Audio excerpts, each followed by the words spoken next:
Good afternoon. This is Akashvani and I am Valsa Williams with the midday news.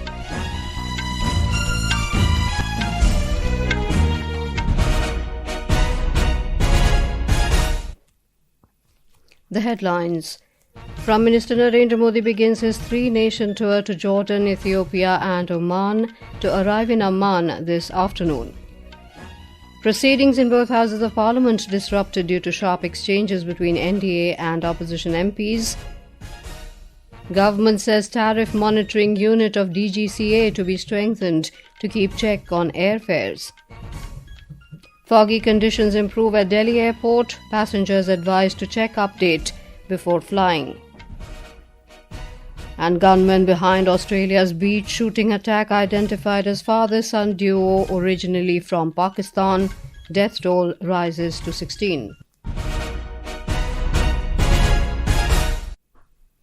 Prime Minister Narendra Modi has embarked on a three-nation visit to Jordan, Ethiopia and Oman this morning. On the first leg of his visit, Mr. Modi will be arriving in Jordan's capital Amman this afternoon at the invitation of King Abdullah II bin Al Hussein. In his departure statement, the Prime Minister said he will hold detailed discussions with King Abdullah and Prime Minister of Jordan, Jafar Hassan. The Prime Minister will also meet the Indian community in Amman, who have made significant contributions to India-Jordan relations. Mr. Modi's visit coincides with the 75th anniversary of the establishment of diplomatic relations between the two countries.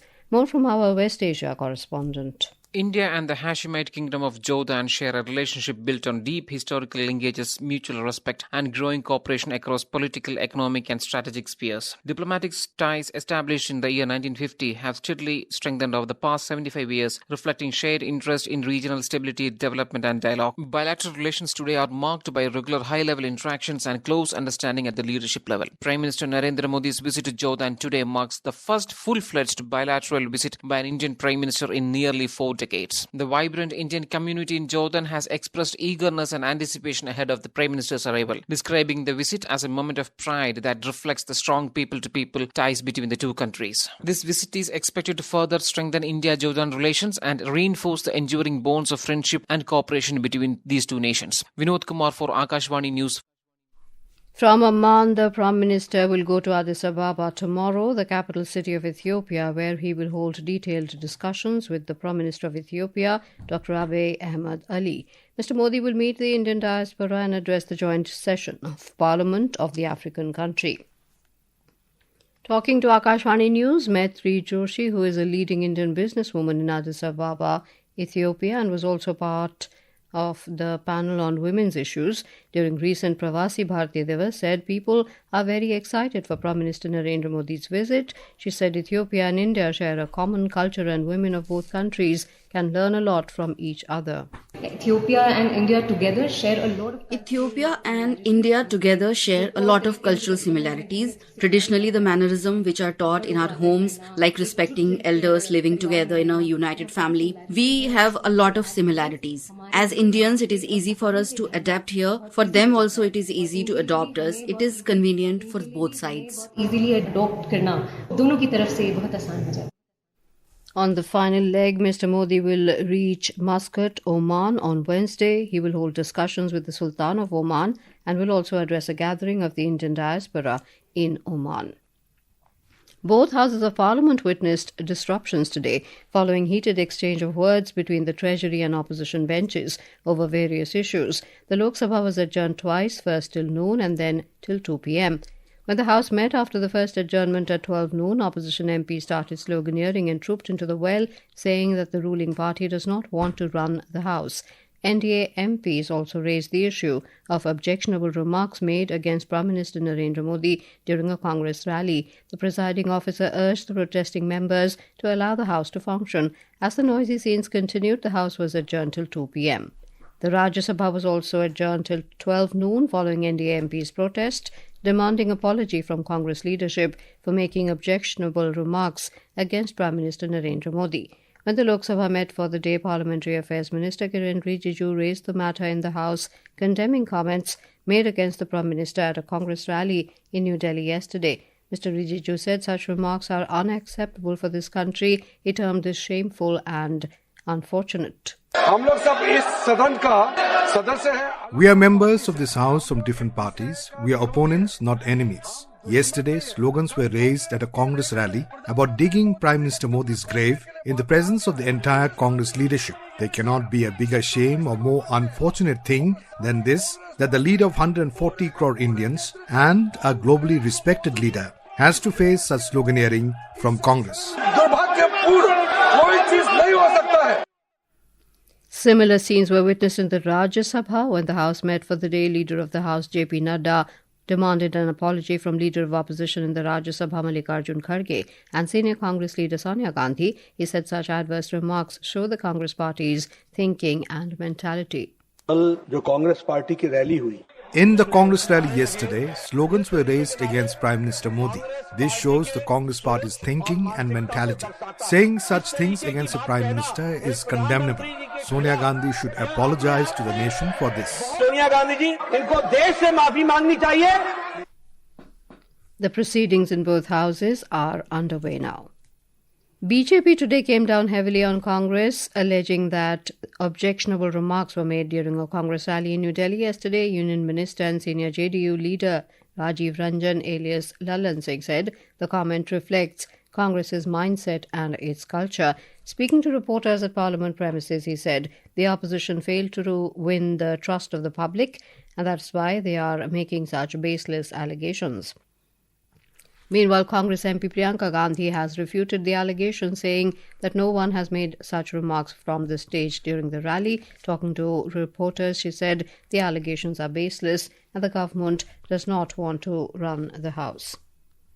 This is Akashwani giving you the news. For quick news updates round the clock, follow us on our X handle at AIR News Alerts, and for details of stories and more, log on to our website www.newsonair.gov.in and download News on AIR app.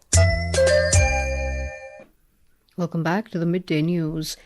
Union Aviation Minister Ram Mohan Naidu has said that the Tariff Monitoring Unit working under the DGCA will be further strengthened to closely monitor the airfares.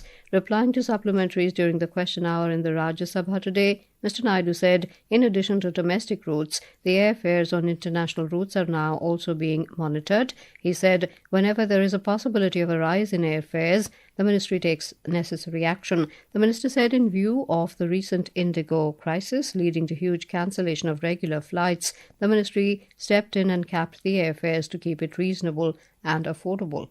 जो tariff monitoring unit हमारे DGCA में है, the tariff monitoring unit that we have in our DGCA, by further strengthening it, and we are monitoring all the routes.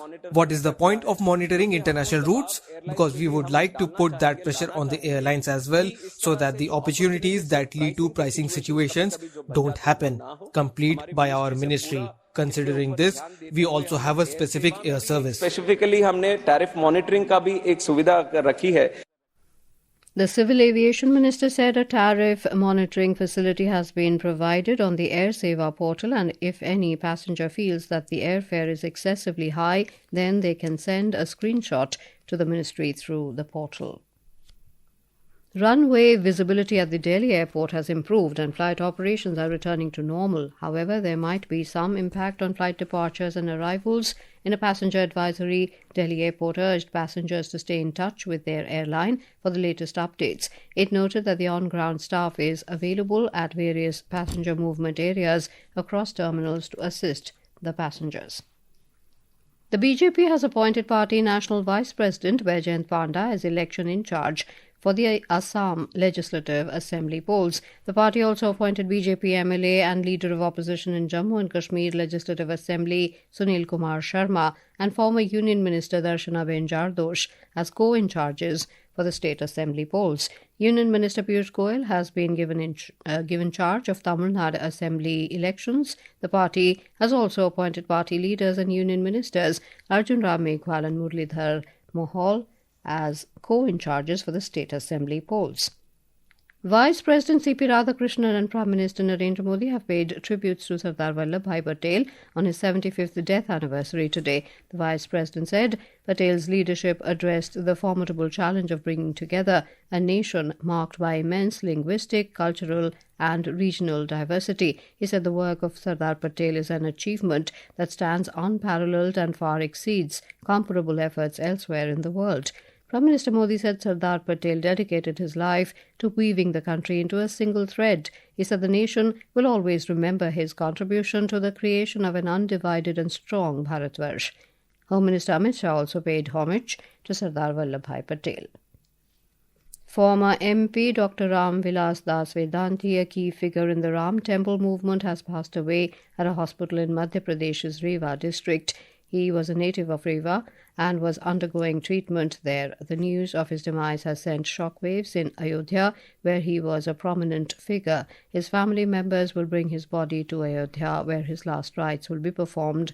Chief Minister Yogi Adityanath has expressed condolences and paid tribute to the departed soul.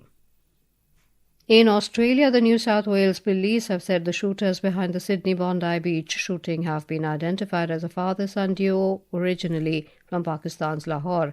One of the gunmen, 50-year-old Sajid Akram, was fatally shot by police during the attack, while his 24-year-old son Naveed Akram was wounded and is currently undergoing treatment at a hospital.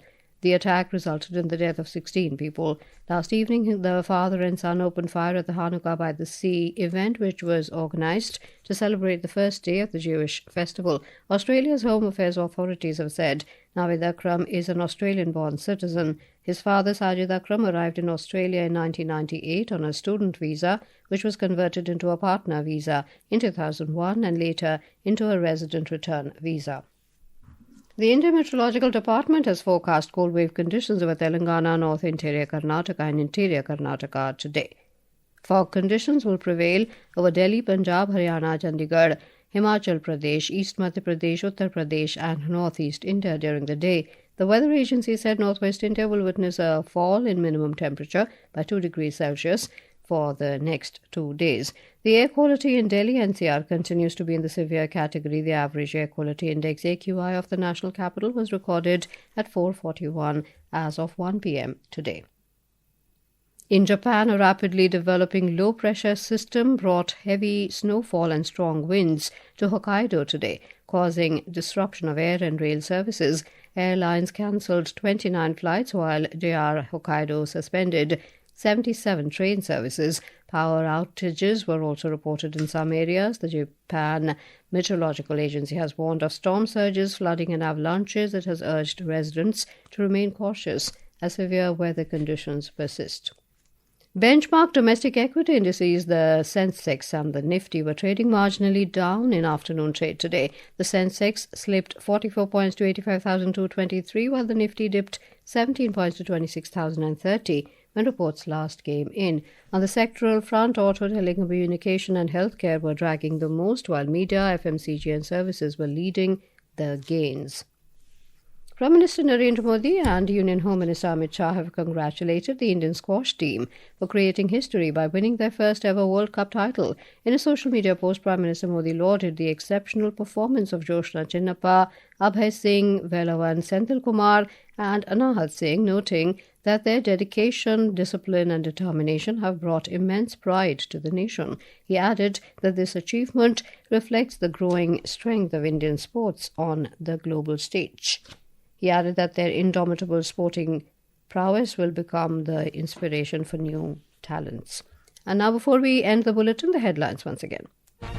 Prime Minister Narendra Modi begins his three-nation tour to Jordan, Ethiopia and Oman to arrive in Amman this afternoon. Proceedings in both houses of parliament disrupted due to sharp exchanges between NDA and opposition MPs. Government says tariff monitoring unit of DGCA to be strengthened to keep check on airfares. Foggy conditions improve at Delhi airport. Passengers advised to check update before flying. And gunmen behind Australia's beach shooting attack identified as father-son duo originally from Pakistan. death toll rises to 16. For details of these stories and more, log on to our website www.newsonair.gov.in and News on AIR app. With that, we end the midday news.